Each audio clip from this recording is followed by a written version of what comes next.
9 years ago, Daniel Harris disappeared after school, without leaving any traces, transforming what should have been an ordinary Tuesday in St. Louis into the beginning of an endless nightmare for the Harris family. The disappearance plunged his parents, Michael and Sarah Harris, into a deep depression, while the community was consumed by confusion and fear.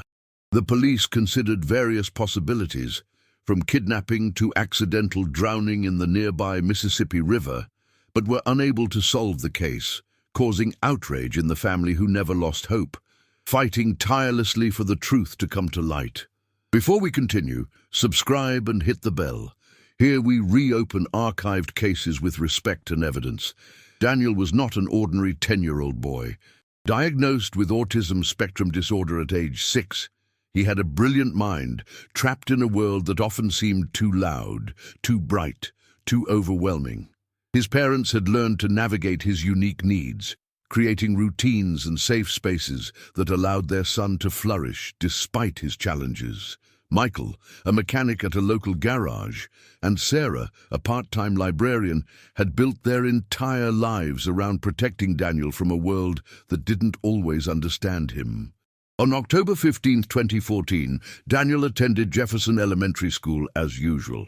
His teacher, Mrs. Peterson, later told investigators that he seemed more agitated than normal during class, rocking back and forth in his chair and covering his ears during loud activities. At 3:15 p.m., when the final bell rang, Daniel walked out of the school building. Security cameras captured him crossing the parking lot, his distinctive blue backpack bouncing as he walked toward the bus pickup area. That was the last confirmed sighting of Daniel Harris alive. When the school bus arrived at the Harris family's modest home on Maple Street at 4:10 p.m., Daniel wasn't on it. Sarah, who always waited by the window for her son's return, felt her heart sink as she watched other children disembark, but not Daniel. She immediately called the school, then Michael, then the police. By evening, search teams were combing through neighborhoods, parks, and the industrial areas near the Mississippi River. Volunteers posted flyers with Daniel's photo, a sweet-faced boy with sandy brown hair and gentle green eyes, wearing his favorite Superman t-shirt. The investigation that followed was extensive, but ultimately fruitless. Police interviewed teachers, classmates, neighbors, and anyone who might have seen Daniel that afternoon.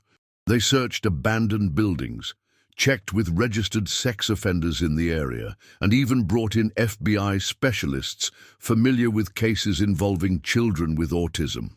The theory that Daniel might have wandered off and become lost or disoriented was the most prevalent, given his condition. Autistic children were known to elope or wander, sometimes traveling surprising distances before being found. But Daniel was never found. Not that day, not that month, not that year. As seasons changed and years passed, the case grew cold. The media attention faded, the search parties disbanded, and the yellow ribbons tied to trees throughout the neighborhood slowly weathered and fell. Yet Michael and Sarah Harris never stopped believing their son would come home, never stopped searching, never stopped hoping for answers that seemed to slip further away with each passing day. The Harris household became a shrine to a missing child, where time seemed suspended between hope and despair. Sarah quit her job at the library 6 months after Daniel's disappearance, unable to concentrate on anything but the endless search for her son. Michael continued working, but colleagues noticed how he would disappear during lunch breaks to drive through neighborhoods, his eyes scanning every playground, every street corner, looking for a boy who seemed to have vanished into thin air. Daniel's bedroom remained exactly as he had left it that October morning. His bed was still unmade, his collection of toy trains arranged on the windowsill where he liked to watch them catch the morning sunlight. His favorite books about dinosaurs and space exploration sat stacked on his nightstand, bookmarks still holding places he would never return to read. Sarah would sometimes sit in his room for hours, talking to the empty space, as if Daniel might walk through the door at any moment. The psychological toll on the family was devastating. Sarah developed severe anxiety and depression, requiring medication and therapy to function day to day. Michael threw himself into organizing search efforts and maintaining Daniel's case in the public eye. But friends noticed how he aged rapidly, his hair turning grey and deep lines etching around his eyes. Their marriage, once strong, began to strain under the weight of grief and the different ways they processed their loss. The investigation continued sporadically over the years, with new detectives occasionally reviewing the case files. Detective Maria Rodriguez, who took over the case in 2017, conducted fresh interviews and utilized updated technology to re-examine evidence. She explored theories about Daniel being taken by someone he knew and trusted, given that autistic children often don't flee from familiar adults. However, everyone in Daniel's small circle, teachers, family friends, neighbors, had solid alibis for that afternoon. The community's response evolved over time. Initially, St. Louis rallied around the Harris family with extraordinary support. Local businesses donated resources for search efforts, churches held prayer vigils, and the annual Daniel's Day became a community event focused on missing children awareness. However, as years passed without resolution, public attention inevitably waned. New tragedies captured headlines, and Daniel's case became another file in the cold case archives. Social media became both a blessing and a curse for the Harris family. Facebook pages dedicated to finding Daniel kept his story alive, but they also attracted cruel hoaxes and false sightings that renewed hope only to crush it again. Sarah learned to navigate these digital spaces carefully, clinging to legitimate tips while trying to shield herself from the conspiracy theories and armchair detectives who sometimes did more harm than good. By 2019, 5 years after Daniel's disappearance, the Harris family had settled into a painful routine of annual memorial services, periodic media interviews, and the quiet desperation of parents who refused to give up but were running out of places to search. They had followed leads to 3 different states, consulted psychics, and even worked with private investigators when their savings allowed. Each avenue led nowhere, each hope dashed, each theory ultimately proven wrong. The relationship between Michael and Sarah became defined by their shared grief and their different coping mechanisms. Michael remained convinced that Daniel was alive somewhere, possibly being cared for by someone who found him after he wandered away. Sarah's faith wavered between hope and the terrible acceptance that her son might never come home. They attended grief counseling together, but the sessions often ended with both of them feeling more isolated in their pain rather than united by it. As Daniel's case entered its 6th year without resolution, the silence became deafening. Detective Rodriguez had been reassigned to other cases, though she promised to follow up on any new leads. The FBI agents who had initially shown interest moved on to more active investigations. Even the annual media coverage dwindled to brief mentions on the anniversary of Daniel's disappearance, usually just a few lines in the local news, reminding viewers that the case remained unsolved. The Harris family's isolation deepened during this period. Many friends and extended family members, while still caring, had gradually returned to their normal lives. Well-meaning relatives would sometimes suggest that Michael and Sarah needed to move on or find closure, not understanding that for parents of a missing child, there could be no moving on without answers.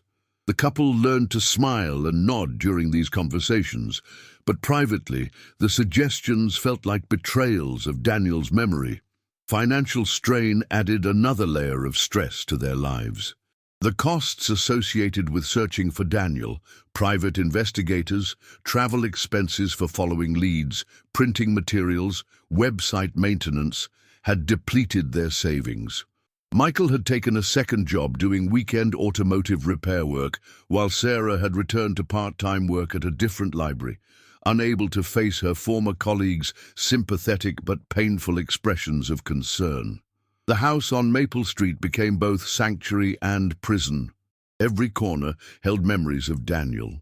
The kitchen table where he ate his breakfast, while meticulously arranging his cereal pieces, The living room where he would lie on the floor watching nature documentaries, the backyard where he loved to collect leaves and sort them by color and size.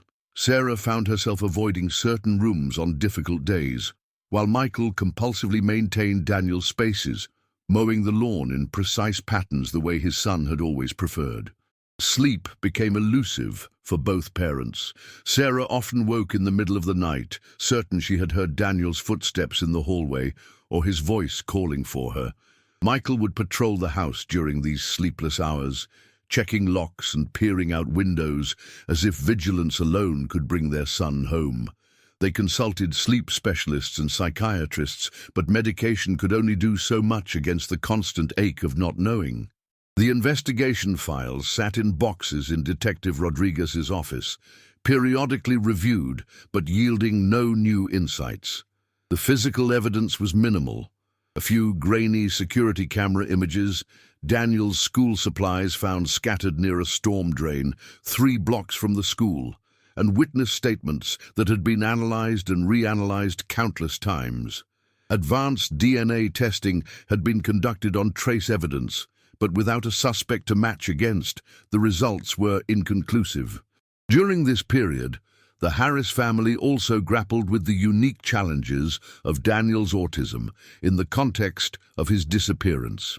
Autism awareness advocates used Daniel's case to highlight how children on the spectrum face particular risks. But sometimes Sarah felt that her son was being reduced to his diagnosis rather than remembered as the complex, brilliant child he had been. She struggled with guilt over whether they had done enough to prepare Daniel for dangers in the world, whether his autism had made him more vulnerable than they had realized. The neighborhood around Maple Street had also changed over the years. New families moved in, unaware of the tragedy that had unfolded there. Children played in yards and walked to school along the same routes Daniel had taken, their laughter sometimes causing Sarah to retreat indoors, where the sound couldn't remind her of what she had lost. Michael found himself watching these children with a mixture of protectiveness and envy, wondering if their parents truly understood how precious and fragile their normal moments were. By 2020, the Harris home had become a monument to suspended time and unresolved grief. 6 years had passed since Daniel's disappearance, and the couple found themselves trapped in a routine that revolved around maintaining hope while battling despair. The COVID-19 pandemic added a surreal dimension to their isolation, as the world around them seemed to pause in a way that mirrored their own frozen existence. During the lockdown, Sarah discovered online communities of parents with missing children. These virtual support groups became lifelines, connecting her with others who understood the unique torture of not knowing. She learned about cases that had been solved after decades, stories that kept her hope alive, but also examples of families who had waited 40 years without answers. The duality was both comforting and devastating. Michael channeled his energy into digitizing every aspect of Daniel's case. He scanned photographs, organized documents, and created detailed timelines that he hoped might reveal patterns previous investigators had missed. His garage workshop became a command center filled with maps, printouts, and bulletin boards connected by red string like scenes from crime dramas. He taught himself basic investigation techniques, studying missing person cases with similar profiles to Daniel's. The pandemic also brought an unexpected development in Daniel's case. With more people spending time at home, several neighbors came forward with memories that had been dormant for years. Mrs. Chen, who lived 2 streets over, remembered seeing a man in a maintenance uniform near the school around the time Daniel disappeared. Mr. Thompson recalled a white van parked in an unusual location that afternoon.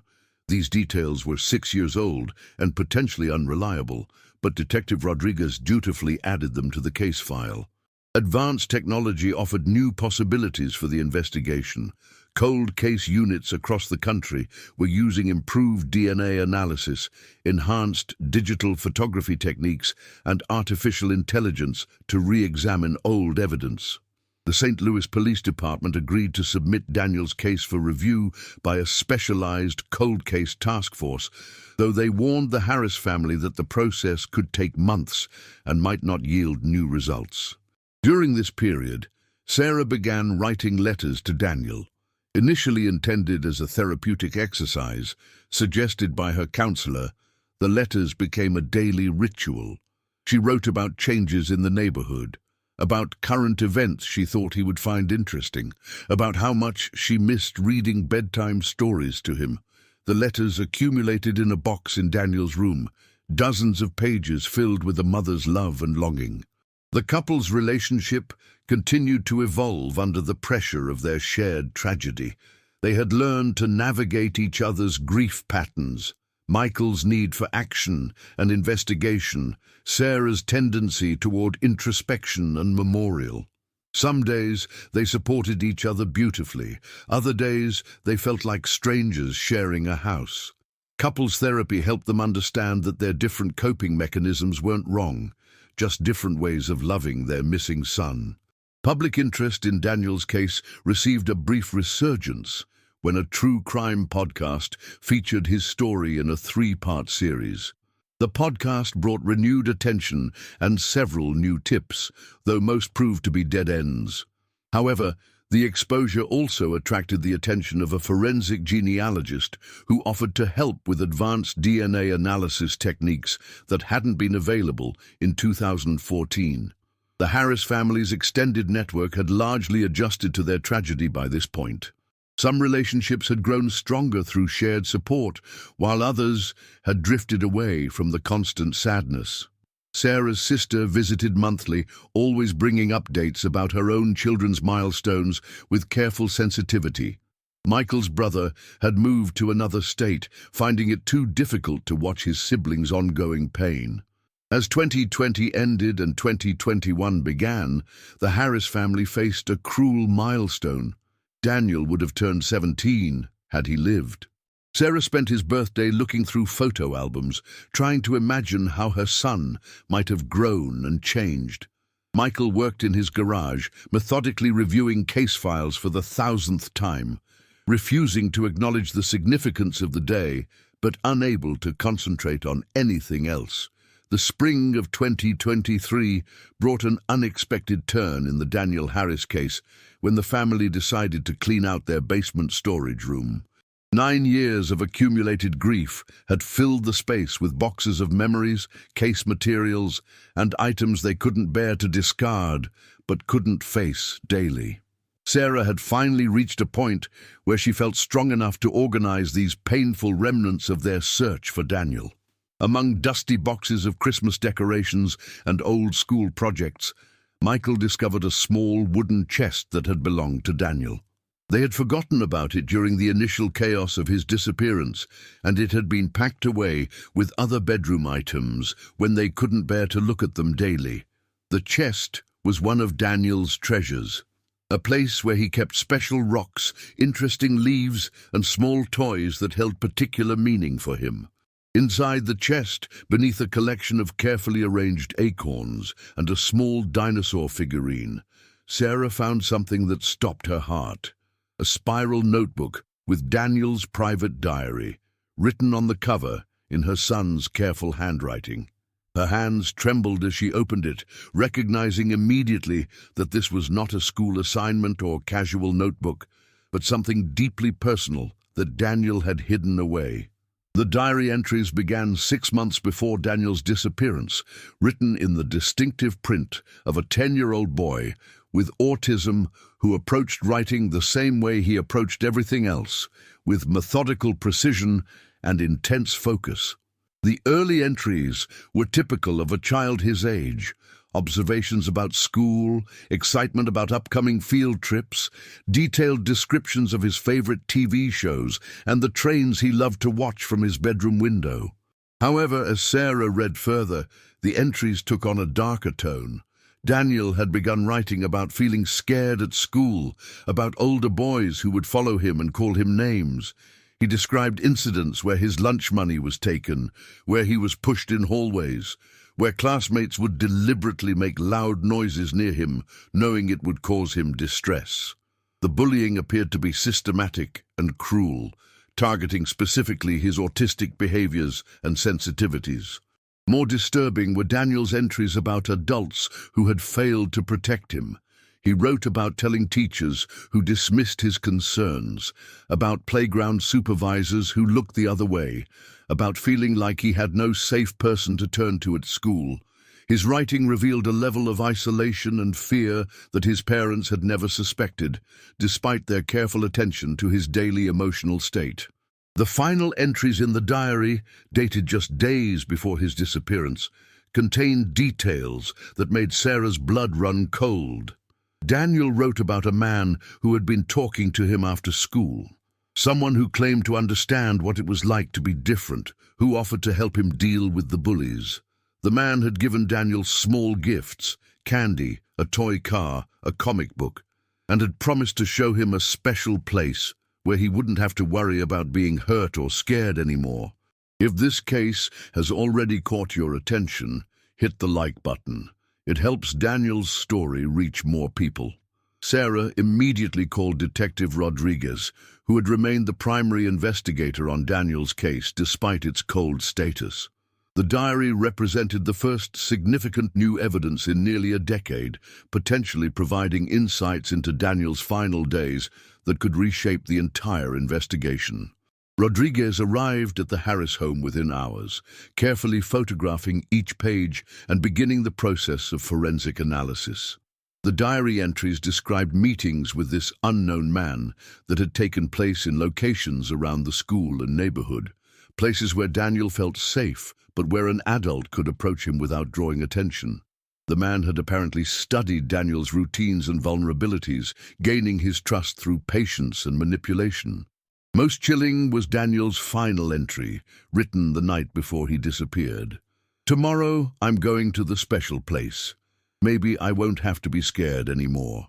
The discovery of Daniel's diary transformed the case from a missing person investigation into an active criminal pursuit. Detective Rodriguez immediately assembled a task force that included FBI specialists in child abduction and experts in crimes against children with disabilities.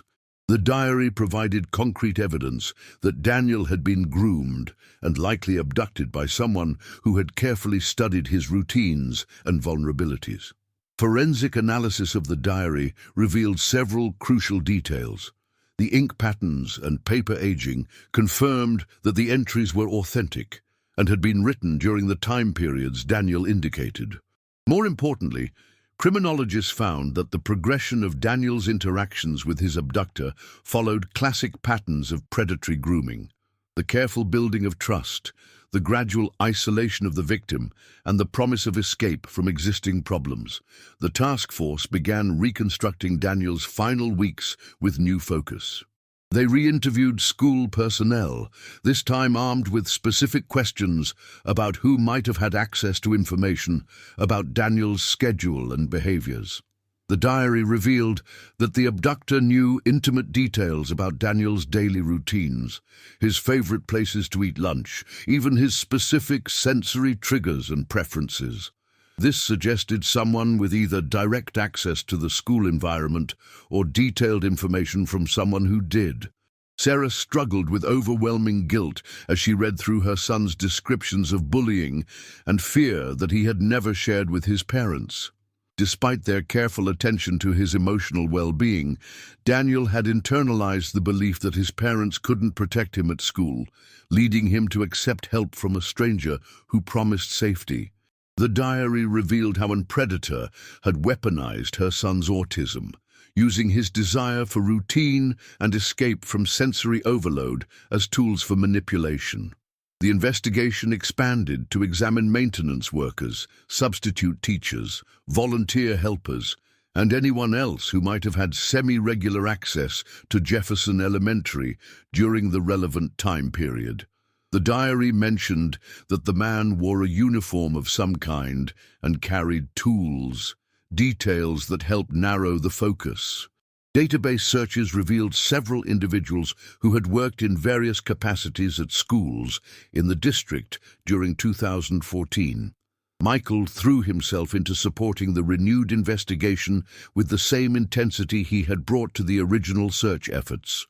He created detailed maps of the locations Daniel mentioned in his diary, analyzed the timeline of contacts with the abductor, and worked with investigators to identify potential surveillance cameras that might have captured images from the relevant time period. 9 years later, much of the physical evidence had been lost, but digital records and archived security footage offered new avenues for exploration. The diary also revealed the sophisticated nature of the grooming process. The abductor had apparently researched autism spectrum disorders, understanding how to communicate with Daniel in ways that wouldn't trigger his anxiety while simultaneously isolating him from potential help. He had promised Daniel a place where loud noises wouldn't hurt his ears, where other children wouldn't tease him, where he could arrange his belongings exactly as he liked them without disruption. Community reaction to the diary's discovery was intense. Parents who had children at Jefferson Elementary during 2014 were horrified to learn that a predator had been operating so close to their own families. The school district faced renewed scrutiny about their safety protocols and their handling of reports about bullying and student welfare. Several families came forward with their own stories of children who had mentioned encounters with friendly strangers during that time period. The FBI's Behavioral Analysis Unit created a detailed profile of Daniel's abductor based on the diary entries and the sophistication of the grooming process. They described someone with experience working with children with disabilities, possibly through legitimate channels initially. The abductor demonstrated patience unusual in opportunistic predators, suggesting someone who specifically targeted vulnerable children and was willing to invest significant time in gaining their trust. As autumn 2023 approached, marking 9 years since Daniel's disappearance, the Harris family experienced a complex mixture of renewed hope and terrible fear. The diary had finally provided answers to the question of what happened to their son. But those answers painted a picture more horrifying than the uncertainty they had lived with for nearly a decade. They now knew that Daniel had been taken by someone who had deliberately preyed upon his vulnerability, someone who might still be operating in their community. The breakthrough in Daniel's case came from an unexpected source in November 2023. Dr. Jennifer Walsh, a forensic genealogist who had been following the case since the diary's discovery, had been working with degraded DNA samples found on one of the small gifts Daniel had described receiving. Using advanced genetic genealogy techniques that combined traditional forensic science with consumer DNA databases, she was able to develop a partial genetic profile of Daniel's abductor. The genetic profile pointed to a family tree that included several men who had lived in the St. Louis area during 2014. Cross-referencing this information with employment records from the school district and local maintenance companies, investigators identified Thomas Wayne Mueller, a 45-year-old former custodial worker who had been employed by the company that serviced Jefferson Elementary School and several other schools in the district. Mueller's background revealed a disturbing pattern that had been missed during the original investigation. He had worked at multiple schools across 3 states over a 15-year period, often leaving positions abruptly without explanation. More concerning, investigators discovered that missing children cases had occurred in 2 of the previous cities where Mueller had been employed, though no connections had been made at the time due to different jurisdictions and the passage of years. Detective Rodriguez and FBI agents located Mueller living under an assumed name in rural Arkansas, where he had been working as a handyman for a remote campground. When arrested, Mueller initially denied any involvement in Daniel's disappearance, but faced with the genetic evidence and the detailed information from Daniel's diary, he eventually confessed to abducting the boy 9 years earlier. Mueller's confession revealed the calculated nature of his crime. He had specifically sought employment that gave him access to schools, studying children who appeared vulnerable or isolated. Daniel's visible autism made him an ideal target for Muller's purposes. A child who struggled with social communication, who was often alone, and who desperately wanted to escape the bullying he faced daily. According to Muller's confession, he had approached Daniel multiple times over several weeks, carefully building trust by presenting himself as someone who understood what it was like to be different and bullied. He had studied Daniel's routines, learning when the boy would be most isolated and receptive to offers of help. The small gifts mentioned in Daniel's diary were part of a systematic grooming process, designed to make Daniel feel special and understood. On the day of Daniel's disappearance, Muller had convinced the boy to come with him to what he called a special place, where Daniel would be safe from bullies and could have all the peace and quiet he craved. Muller led Daniel to a remote cabin about 40 miles outside St. Louis, where he held the boy for several days before ultimately killing him when Daniel became upset and tried to leave. The location Mueller described sent investigators to a wooded area near the Merrimack River, where they discovered Daniel's remains buried in a shallow grave. After 9 years of searching, hoping, and wondering, the Harris family finally had the answer they had desperately needed, but had also dreaded. Daniel had been found, but not in the way they had prayed for during nearly a decade of sleepless nights. The forensic evidence at the burial site confirmed Muller's confession. Daniel's clothing, including the Superman t-shirt he'd been wearing when he disappeared, was found with his remains. More heartbreaking for his parents was the discovery of Daniel's school backpack nearby, still containing his homework assignments and the library book he had checked out the day before his disappearance, as if he had been planning to return to his normal life. Muller also confessed to the murders of 2 other children in different states, cases that had remained unsolved for over a decade.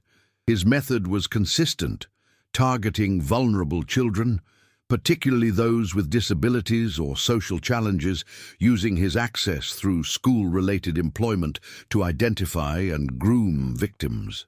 The investigation revealed that Muller had likely been responsible for several disappearances across multiple states, representing a serial predator who had operated undetected for years. The arrest and confession brought a mixture of relief and devastation to the Harris family. Sarah collapsed when Detective Rodriguez called to inform them that Daniel had been found, that their son was finally coming home, but not in the way they had envisioned for 9 agonizing years. Michael's reaction was more complex. Gratitude for finally having answers mixed with rage at the man who had stolen their son and destroyed their family's life. The trial of Thomas Wayne Mueller began in the spring of 2024, 10 years after Daniel Harris had walked out of Jefferson Elementary School for the last time. The courtroom was packed daily with community members, family friends, and advocates for missing children who had followed Daniel's case throughout the long years of uncertainty. Sarah and Michael Harris sat in the front row, holding hands and drawing strength from each other as they heard the full details of their son's final days for the first time. Prosecutor Elizabeth Chen presented a methodical case that painted Muller as a calculating predator who had specifically targeted vulnerable children across multiple states. The evidence included Daniel's diary, DNA analysis, Mueller's confession, and testimony from experts in child psychology who explained how autistic children could be particularly susceptible to grooming tactics.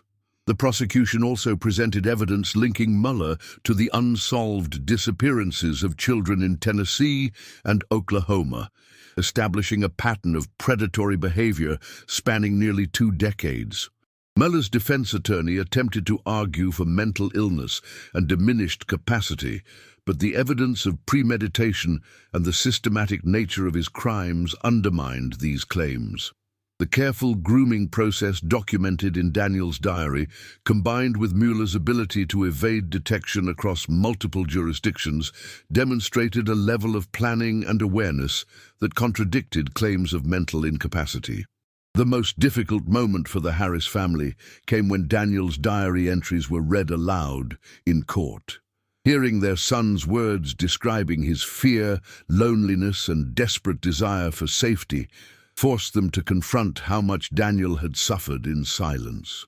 Sarah wept as the prosecutor read Daniel's final entry about going to the special place, knowing now that her son had walked willingly toward his death because he believed someone finally understood and wanted to help him. Dr. Patricia Williams, a child psychologist specializing in autism spectrum disorders, testified about how predators like Mueller specifically target children with developmental disabilities. She explained that autistic children often struggle to recognize deceptive behavior and may be more trusting of adults who show them attention and kindness. Daniel's case became a heartbreaking example of how a child's disability had been weaponized against him by someone who understood his vulnerabilities. The trial also exposed significant failures in the systems meant to protect children. Jefferson Elementary School's administration was forced to acknowledge that reports of bullying had not been adequately addressed, creating the environment of desperation that made Daniel susceptible to Mueller's manipulation. The school district's contractor had failed to conduct thorough background checks that might have revealed Mueller's suspicious employment history across multiple states. Detective Rodriguez testified about the challenges of investigating missing children cases, particularly when the victims have developmental disabilities. She acknowledged that the original investigation had focused too heavily on the possibility that Daniel had wandered off due to his autism, potentially missing early opportunities to identify evidence of abduction. The case highlighted the need for specialized training and protocols when investigating disappearances involving children with disabilities. Mueller showed little emotion throughout the trial proceedings, occasionally making notes but never looking directly at Daniel's parents. His confession had been detailed and matter-of-fact, describing Daniel's murder with disturbing casualness. When given the opportunity to make a statement before sentencing, Mueller declined, leaving the Harris family without any expression of remorse or explanation for why their son had to die. The community impact of the trial extended far beyond the courtroom. Parents throughout St. Louis grappled with the revelation that a predator had been operating in their schools, carefully studying their children and identifying potential victims. The case sparked renewed discussions about school security, background check procedures, and the particular vulnerabilities of children with disabilities. Sarah Harris chose to give a victim impact statement during the sentencing phase. Fighting through tears, she described the 10 years of anguish her family had endured, the sleepless nights wondering if Daniel was being hurt somewhere, the desperate hope that he might somehow still come home. She spoke about Daniel's love of trains and dinosaurs, his gentle nature, and his trust in adults who claimed to want to help him. Her statement served as both a tribute to her son and an indictment of the man who had destroyed so many lives. Michael Harris also addressed the court, focusing his statement on the systemic failures that had enabled Mueller to prey on vulnerable children for years. He called for better communication between jurisdictions, improved background check procedures, and specialized training for educators and law enforcement officers who work with children with disabilities.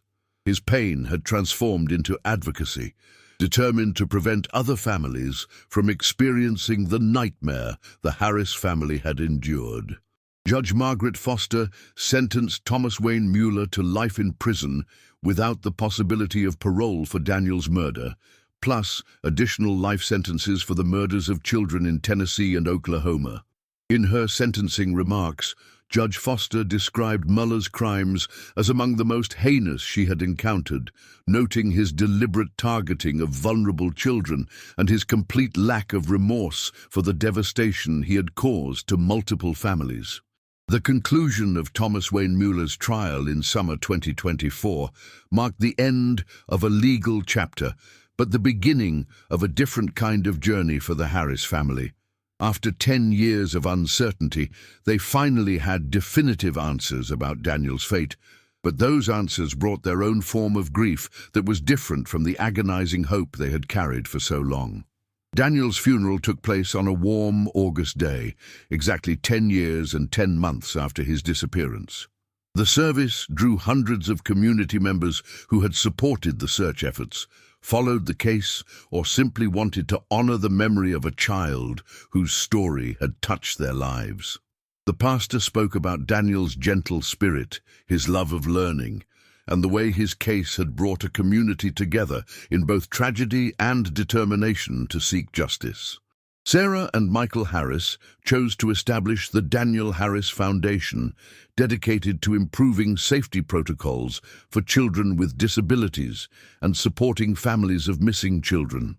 The foundation's first initiative focused on training educators and law enforcement officers to recognize the particular vulnerabilities of autistic children and the warning signs of predatory grooming. They worked with school districts to implement better communication systems between parents and teachers, ensuring that children's concerns about safety would be heard and addressed. The investigation into Muller's other potential victims continued after his sentencing. Cold case detectives in multiple states were reviewing unsolved disappearances of children during periods when Muller had been employed in their jurisdictions. The FBI created a task force specifically focused on identifying patterns in missing children cases that might be connected to his decades-long pattern of predatory behavior. Dr. Jennifer Walsh, the forensic genealogist whose work had been crucial in identifying Muller, published a paper about the case that became influential in law enforcement circles. Her research demonstrated how advanced genetic genealogy techniques could be applied to cold cases involving degraded evidence, potentially solving crimes that had been considered unsolvable. Daniel's case became a model for how modern science could bring closure to families who had waited years for answers. Jefferson Elementary School underwent significant changes in the aftermath of Daniel's case. The school district implemented new policies requiring more thorough background checks for all contractors and temporary employees, established better protocols for reporting and addressing bullying incidents, and created specialized support systems for students with disabilities. A memorial garden was planted in Daniel's honor, featuring the quiet, organized spaces that he had loved in life. The Harris family's home on Maple Street remained both sanctuary and memorial. Daniel's room was finally transformed from a shrine frozen in time into a peaceful space for remembrance. Sarah kept his favorite books and toys, but the room became a place where she could process her grief rather than simply preserve her hope. Michael converted his garage workshop from an investigation command center into a regular workspace, though he kept one wall dedicated to photographs and memories of Daniel. The broader impact of Daniel's case extended into legislative advocacy. The Harris family worked with state legislators to pass Daniel's Law, requiring enhanced background checks and safety protocols for anyone working in schools, particularly those with access to vulnerable student populations. The law also mandated specialized training for educators working with children with disabilities, helping them recognize signs of distress or potential exploitation. Sarah returned to library work part-time, finding comfort in helping other families and children access books and resources.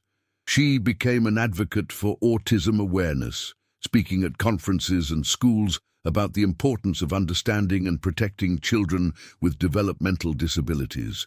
Her grief had evolved into purpose, though the pain of losing Daniel remained constant. Michael continued his automotive work, but also volunteered with search and rescue organizations, using skills he had developed during the long years of looking for Daniel to help other families in crisis.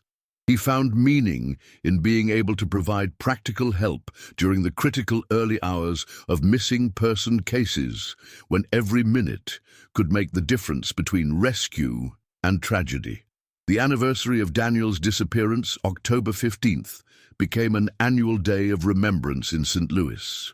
The community gathered each year to honor Daniel's memory and renew their commitment to protecting vulnerable children. The event combined memorial services with educational workshops about child safety, autism awareness, and recognizing signs of predatory behavior.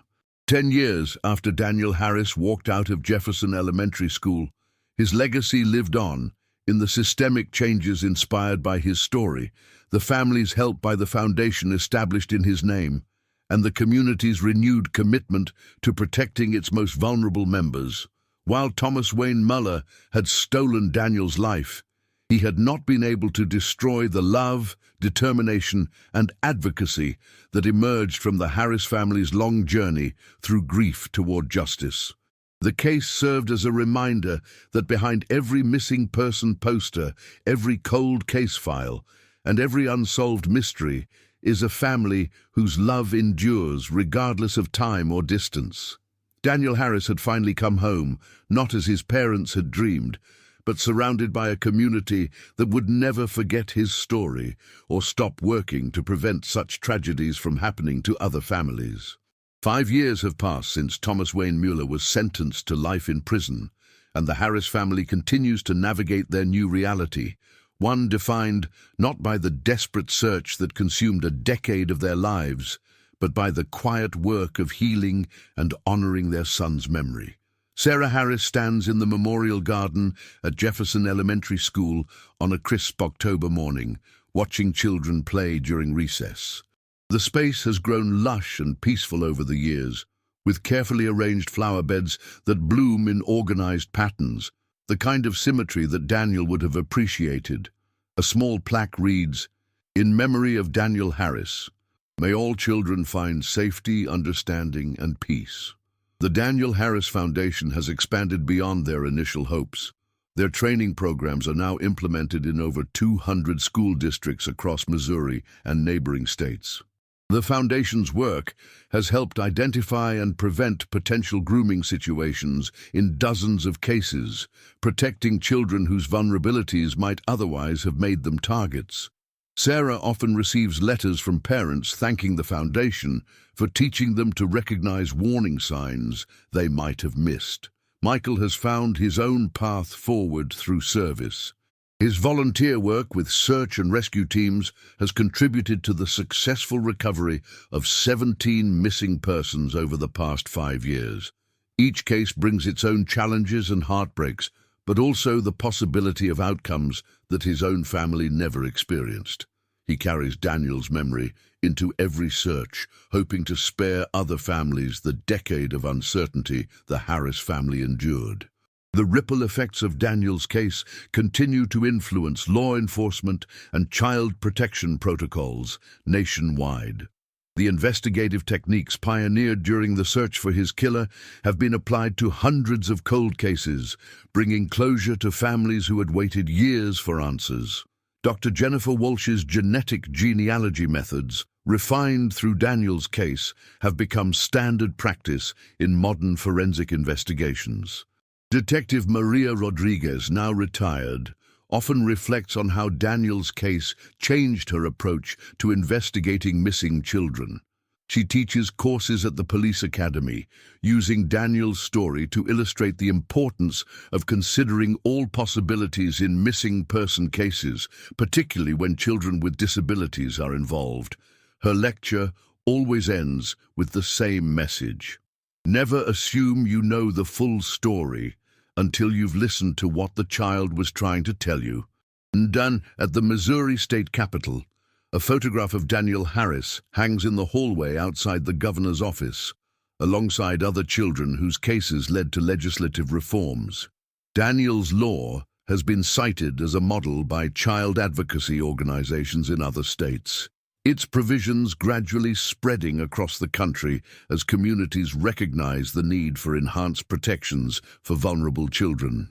The house on Maple Street remains the Harris family home, but it has evolved from a shrine to active hope into a place of living memory. Daniel's room now serves as Sarah's office for foundation work, surrounded by the books he loved and filled with correspondence from families they've helped. The space honors his memory while serving his legacy. Thomas Wayne Mueller sits in a maximum security prison in Missouri, where he will remain until his death. He has never expressed remorse for his crimes or provided information about other potential victims, taking whatever secrets he might hold to his grave. The families of his known victims have found peace not in his repentance, which never came, but in ensuring that his capacity to harm children ended with his capture.